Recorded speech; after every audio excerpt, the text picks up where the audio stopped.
कठिन समय में खुश रहना। ये कहानी एक छोटे से गांव के एक लड़के की है जिसका नाम मोहन था। मोहन एक गरीब किसान का बेटा था, लेकिन उसके दिल में हमेशा खुश रहने की एक गहरी इच्छा थी। उसकी माँ उसे हमेशा यही सिखाती थी कि जीवन चाहे जैसा भी हो, खुश रहना चाहिए। एक दिन गांव में एक बड़ी मुसीबत आ गई। बाढ़ के कारण खेतों की फसल बह गई, घरों में पानी भर गया और लोग परेशान हो गए। मोहन का परिवार भी इस आपदा से प्रभावित हुआ। उनके घर में पानी भर गया और खेत में फसल पूरी तरह से खराब हो गई। कई दिन तक वह सोचते रहे कि अब उनका क्या होगा, लेकिन मोहन ने हार नहीं मानी।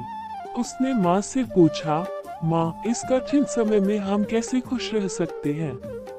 उसकी माँ मुस्कुराए और बोली, बिल्कुल बेटा, मुश्किलें हमें तोड़ने के लिए नहीं आती, बल्कि हमें सिखाने के लिए आती है। खुश रहना हमारी सोच पर निर्भर करता है। मोहन ने अपने दोस्तों से मिलकर गांव में छोटे छोटे काम करना शुरू किया। उन्होंने गांव के बच्चों के लिए खेले खिलौने बनाए, बुजुर्गों के साथ समय बिताया और लोगों को एक दूसरे की मदद करने के लिए प्रेरित किया। धीरे धीरे गांव में उम्मीद की एक नई किरण जगी। कुछ ही महीनों में गांव के लोग एकजुट हो गए। उन्होंने मिलकर खेतों में काम किया, घरों को फिर से ठीक किया और एक दूसरे की मदद से बाढ़ से उबर गए। मोहन ने देखा कि सच्ची खुशी दूसरों की मदद करने में है, न कि केवल अपनी परेशानियों के बारे में सोचने में।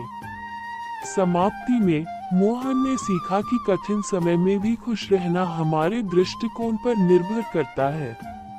अगर हम सकारात्मक सोच और एक दूसरे की मदद से जीवन को जीते हैं, तो हर मुश्किल से उबर सकते हैं। सीख, जीवन में चाहे कितनी भी मुश्किलें आएं, अगर हम अपनी सोच को सकारात्मक रखें और दूसरों की मदद करें, तो हम हमेशा खुश रह सकते हैं।